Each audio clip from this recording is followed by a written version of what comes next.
Vaticano, 12 de maio de 1003, depois de Cristo. Um dos papas mais polêmicos de todos os tempos, o Papa Silvestre II, encontra-se em seu leito de morte. Ao longo de seus 4 anos como Papa, Silvestre provou ser tanto culto como inovador, tendo promovido o estudo de aritmética e astronomia. Mas havia aqueles que acreditavam que as habilidades científicas do misterioso pontífice foram o resultado dele ter estado em conluio com demônios. Que ele tinha estudado a magia negra. E que ele até tinha construído uma cabeça robótica de onde recebia conhecimento secreto.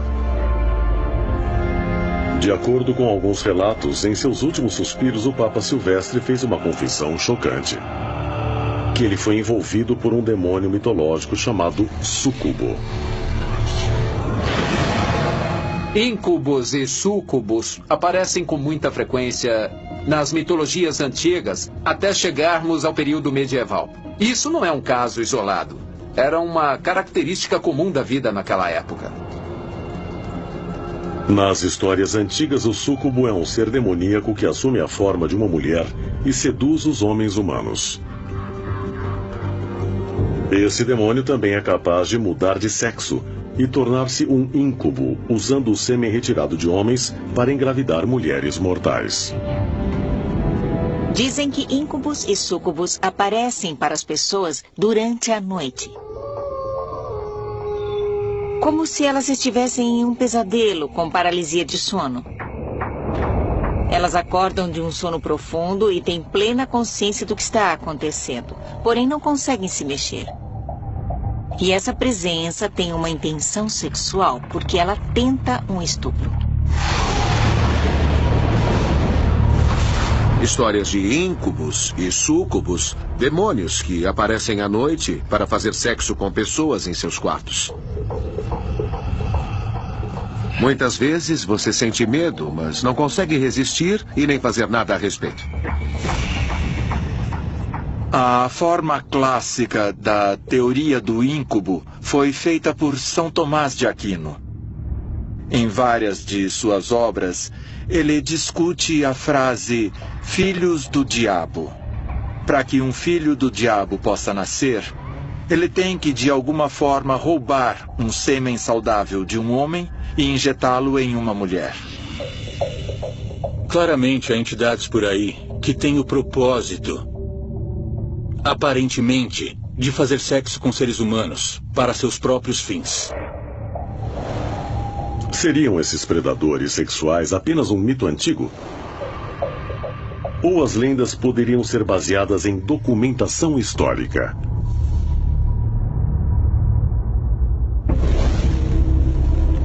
Entre 1480 e 1750, uma estimativa de 50 mil execuções das chamadas bruxas ocorreram como parte da Santa Inquisição.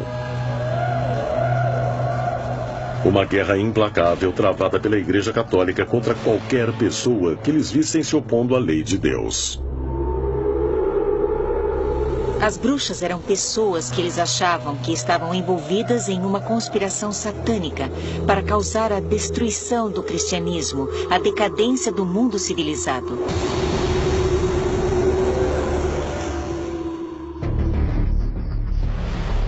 De acordo com o Maleus Maleficarum, ou o Martelo das Bruxas, a bruxaria começou quando as mulheres pararam de resistir às investidas dos demônios. As mulheres acusadas de fazer sexo com os demônios foram torturadas até confessarem e revelarem detalhes escabrosos de suas relações sexuais. Se a pessoa fazia sexo com o demônio, se entregava sua alma para o diabo, então ela seria forçada, mesmo contra sua vontade, a matar o gado, a matar e comer bebês, destruir gestações, deixar os homens impotentes e por aí vai. Muitos desses relatos do período medieval têm semelhanças com uma abdução alienígena de hoje. As pessoas relatam o mesmo tipo de sensação de ter tido algum tipo de encontro sexual. Será que as confissões ouvidas durante a Inquisição e os encontros com os mitológicos íncubo e súcubo poderiam estar de fato descrevendo relações sexuais com extraterrestres. Dizem que isso não só acontecia no período medieval, mas que ainda hoje acontece. Relatos atuais de encontros sexuais com alienígenas nos levam a 1957, quando um fazendeiro brasileiro alegou que foi levado a bordo de uma nave e que foi coagido a ter relações sexuais com uma mulher loira, de aparência estranha, com olhos grandes. Um dos mais famosos e mais recentes relatos modernos de abdução extraterrestre é o caso de 1957 de Antônio Vilas Boas, no Brasil. Ele afirmou que um disco voador pousou na fazenda dele, num lugar remoto, e ele foi levado a bordo. E, enquanto estava lá, ele teve um encontro sexual com uma mulher extraterrestre. Esse é um dos primeiros casos de abdução e o mais interessante, pois precedeu todos os outros e só ficou conhecido anos depois. Então não se pode dizer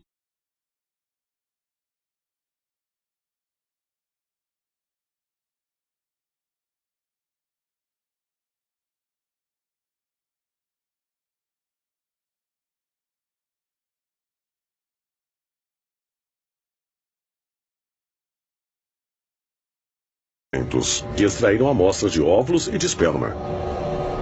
Existem muitas histórias como essa para alguém simplesmente descartá-las dizendo: peraí, todas essas histórias são inventadas. Eu pessoalmente acho que muitas histórias de abduções são falsas, porque as pessoas querem atenção, elas querem ser ouvidas. Mas ao mesmo tempo, sugerir que todas essas histórias sejam uma farsa é demais. O que nós estamos vendo é uma clara relação entre relatos de abdução extraterrestre dos dias de hoje e o que nós de fato vemos no período medieval. Há semelhanças notáveis nessas histórias. E os produtos dessa união sexual parecem ser usados para um programa de cruzamento genético. Seriam esses incidentes, junto com as histórias dos íncubos e súcubos do período medieval, de fato encontros com seres extraterrestres? Se for verdade, seriam apenas os atos de alienígenas sem princípios, similares às histórias antigas dos anjos caídos? Ou isso pode ser parte de algum plano maior? Talvez a resposta possa ser encontrada nas histórias de bebês em gestação que desaparecem misteriosamente do ventre.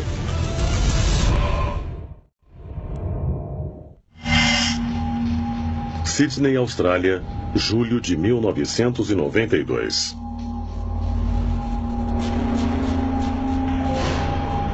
Peter Curry acorda e se percebe paralisado e incapaz de falar, mas plenamente consciente.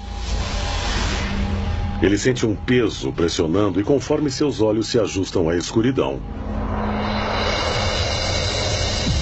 ele percebe uma mulher com características muito estranhas em cima de seu corpo. Foi o maior choque da minha vida, porque bem em cima de mim havia uma mulher loira. Ela tinha uma cor branca leitosa. Seus olhos eram provavelmente 2, 3 vezes maiores do que os olhos humanos. Ela tinha maçãs do rosto salientes e um rosto estreito que acabava em um queixo pontudo. E do outro lado da cama, na ponta da cama, havia outra mulher. Uma mulher de aparência asiática. Então ela, a mulher loira, toca em seu estômago e aponta para o céu. As visitantes então desaparecem, mas não sem deixar para trás uma prova de que elas estiveram lá. Um fio de cabelo loiro.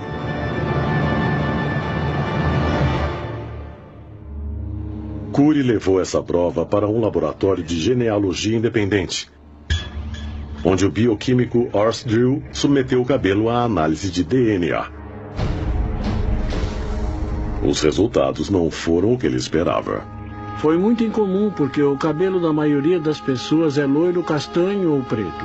E esse era oticamente claro como uma linha de pesca de nylon. Não há ninguém na Terra que tenha o cabelo oticamente claro. Normalmente um fio de cabelo humano tem somente um tipo de DNA. Em uma parte do DNA do cabelo temos uma linhagem chinesa muito rara, cerca de 0,1% de etnia chinesa. E depois na outra parte nós temos uma linhagem celta de olhos azuis e pele clara. Isso mostra autenticamente que é um DNA incomum que é bastante raro, que Peter não podia ter achado no quarto ou na rua. A amostra de cabelo de Peter Curry rendeu resultados de DNA muito incomuns que simplesmente não são fáceis de explicar com sequências de DNA normais e convencionais humanas. Não podemos de fato ficar descartando tudo como uma espécie de fantasia da mente ou fantasia sexual. E apesar disso não provar com certeza que foi uma alienígena, porque só temos uma amostra de cabelo, isso no mínimo prova que estamos lidando com algo bastante incomum. Quando vemos a prova do DNA de um cabelo, que não corresponde com o que seria esperado, um antigo DNA gaulês misturado com um DNA chinês e cabelo loiro, as linhas da história não combinam, a menos que comecemos a pensar na ideia de abdução. E cruzamento genético acontecendo há milhares de anos, voltando para o início da nossa história.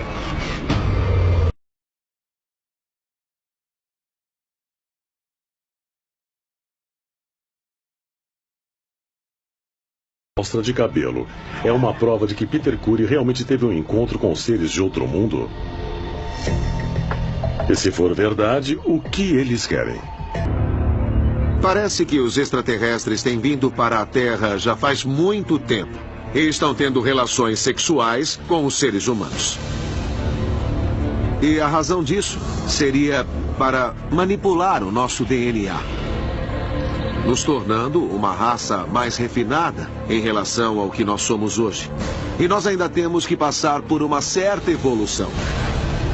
Será que há outra coisa mais hedionda por trás de tudo isso? Que é... vamos acabar com os terráqueos e então trazer essa nova raça que podemos controlar? Na minha opinião pessoal, estamos vendo extraterrestres cruzando com os seres humanos como parte de uma troca entre famílias que existem há muito tempo. A família humana vai muito além da vida na Terra. Seres humanos extraterrestres podem estar vindo aqui para reabastecer seu suprimento de genética. Pode ser literalmente uma questão de vida ou morte para eles. Quando me perguntam se existe um propósito sexual alienígena ou se existe alguma coisa que possamos fazer para detê-los, bom, se esse propósito realmente existe, eu tenho más notícias para você. Não podemos fazer nada.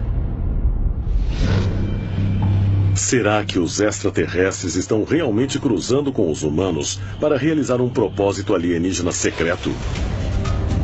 Será que eles estão melhorando nossa composição genética? Ou eles estão fazendo experiências com o nosso DNA para um dia nos substituírem por uma raça humana superior? Talvez um dia a gente descubra que uma invasão alienígena vem ocorrendo na Terra há milhares de anos. Uma que está ocorrendo dentro de nossos próprios corpos.